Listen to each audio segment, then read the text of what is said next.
Assalamualaikum warahmatullahi wabarakatuh. Nama saya Muhammad Zurianto. Saya dari kelompok 11. Kelompok 11 terdiri dari saya sendiri dan Raga Robbani Murdiawan. Kami akan mempresentasikan artikel kami yang berjudul Hadis berdasarkan kualitasnya sebuah perbandingan. Artikel kami ini akan membahas tentang hadis ditinjau dari makbul dan mardudnya. Artikel ini dimulai dengan pendahuluan. Pada pendahuluan dipaparkan definisi dari hadis itu sendiri, seperti hadis menurut bahasa artinya baru, dapat pula berarti sesuatu yang sedikit dan banyak. Sedangkan menurut istilah ahli hadis, hadis ialah apa yang disandarkan kepada Nabi Shallallahu Alaihi Wasallam, baik berupa ucapan, perbuatan, penetapan sifat atau sirah beliau, baik sebelum kenabian atau sesudahnya. Kemudian pada pendahuluan juga disebutkan bahwa kami percaya para pembaca akan tertarik untuk membaca artikel kami, karena artikel kami akan memaparkan tentang perbandingan hadis makbul dan hadis mardud. Jadi kenapa artikel kami ini menarik adalah dikarenakan kami akan memaparkan perbandingan hadis makbul dan hadis mardud. Mengapa kami memaparkan tentang perbandingan hadis makbul dan hadis mardud? Ialah dikarenakan penyebaran hadis maudhu yang semakin menjalar dan banyak terjadi, bahkan sejak masa awal Islam. Hadis maudhu adalah hadis yang tidak benar adanya. Jadi hadis maudhu adalah hadis yang bisa dibilang hadis yang dusta atau bisa juga dibilang bohong. Kemudian pada pendahuluan juga disebutkan harapan kami terhadap para pembaca setelah membaca artikel ini, yaitu kami berharap agar pembaca mendapatkan pengetahuan tentang perbandingan hadis berdasarkan kualitasnya, yaitu hadis makbul dan hadis mardud, sehingga diharapkan penyebaran hadis-hadis maudhu tidak terjadi lagi di kemudian hari. Mengapa begitu? Dikarenakan sudah mengetahui perbedaannya antara hadis yang makbul dan mardud, sehingga dapat mengurangi kemungkinan akan menerima dan mengaplikasikan hadis-hadis maudhu. Kemudian pada pendahuluan juga kami menyebutkan beberapa artikel yang kami gunakan sebagai rujukan untuk artikel kami ini. Artikel yang pertama adalah artikel dari Damanhuri. Artikel ini bertujuan untuk mengetahui sahih dan tidaknya atau kuat lemahnya kualitas atau makbul atau mardud suatu hadis. Metode yang digunakan artikel ini adalah metode historis, serta kesimpulan pada artikel ini adalah untuk mengetahui sahih atau tidaknya suatu hadis adalah dengan menggunakan metode penelusuran terhadap sumber hadis. Artikel selanjutnya ada artikel dari Siti Badiah.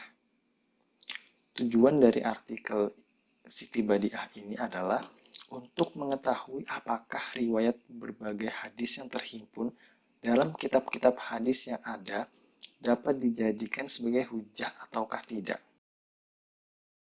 Metode yang digunakan adalah metode deskriptif, serta kesimpulan dari artikel ini adalah kehujahan dari sebuah hadis dapat diketahui melalui kritik hadis. Kemudian artikel yang terakhir adalah artikel dari Muhammad Qomarullah. Artikel ini bertujuan untuk mengetahui asal-usul riwayat sebuah hadis yang akan diteliti. Metode yang digunakan oleh pada artikel ini adalah metode deskriptif. Kemudian kesimpulan dari artikel ini adalah asal-usul riwayat dari sebuah hadis dapat diketahui melalui takhrij hadis. Jadi dari ketiga artikel tersebut dapat disimpulkan bahwa ketiga artikel tersebut membahas metode-metode yang digunakan dalam menentukan kehujahan atau makbul atau mardudnya suatu hadis yang ada. Kemudian pada bagian terakhir dari pendahuluan artikel kami adalah tujuan. Jadi tujuan dari artikel kami ini adalah memberikan gambaran kepada pembaca tentang perbedaan antara hadis makbul dengan hadis mardud, menginformasikan kepada pembaca tentang macam-macam kriteria dan kehujahan dari hadis makbul dan mardud. Kemudian agar tidak terjadi pengamalan hadis palsu untuk kesekian kalinya. Dan yang terakhir adalah pembaca dapat mengambil ilmu dan hikmah dari adanya artikel kami ini. Baik, kemudian kita lanjut pada pembahasan dari artikel ini yang akan disampaikan oleh Raga Robbani. Terima kasih kepada Ana Zuri. Saya Raga Robbani Murdiawan. Saya akan mempresentasikan artikel kami, yaitu hadis berdasarkan kualitas. Hadis merupakan sumber hukum Islam yang kedua dan juga pedoman bagi umat muslim di seluruh dunia.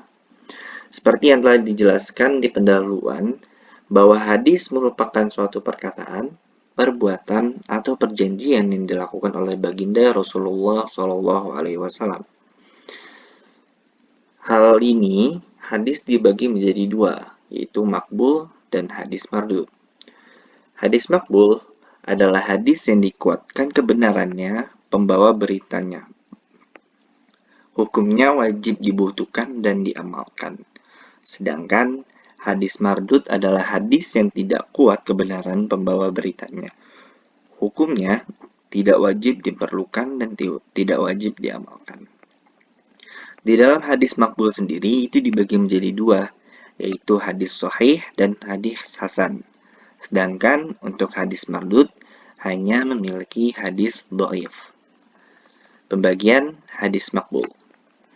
Seperti yang telah kita ketahui, bahwa hadis makbul memiliki dua cabang, yaitu hadis sahih dan hasan, yang artinya hadis yang bersambung sanadnya dengan melalui orang yang adil, kuat hafalannya atau dhabit, kemudian dia sampai akhir sanad, tidak ada syadz dan mu'allal, itu disebut dengan hadis sahih. Kemudian yang kedua merupakan hadis hasan.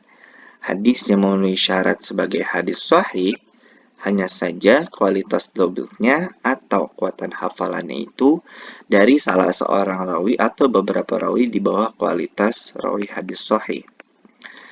Tetapi hal itu tidak sampai mengeluarkan hadis tersebut.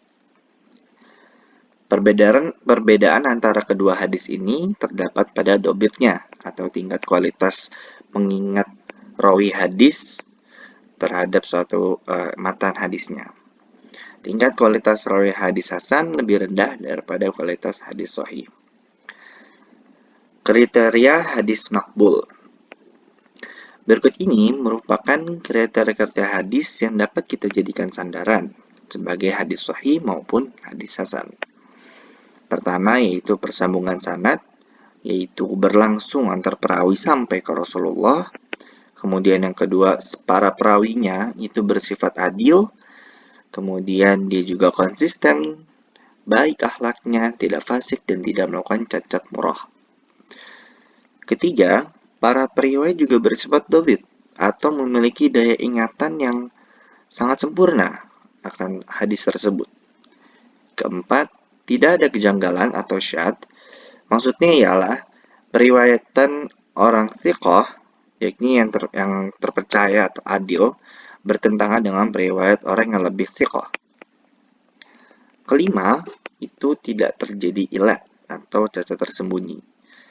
Arti ilat di sini ialah suatu sebab tersembunyi yang membuat cacat keabsahan suatu hadis, padahal lahirnya selamat dari cacat tersebut. Perbedaan antara hadis hasan dan hadis sahih seperti yang tadi saya ucapkan itu hanya terdapat di dobitnya, sedangkan hampir semuanya itu sama. Daya ingat seorang perawi itu jika dibawa sempurna, maka hadis tersebut dinamakan dengan hadis hasan. Contoh hadis makbul atau sahih dan hasan itu terdapat dalam hadis Bukhari, kitab Adzam.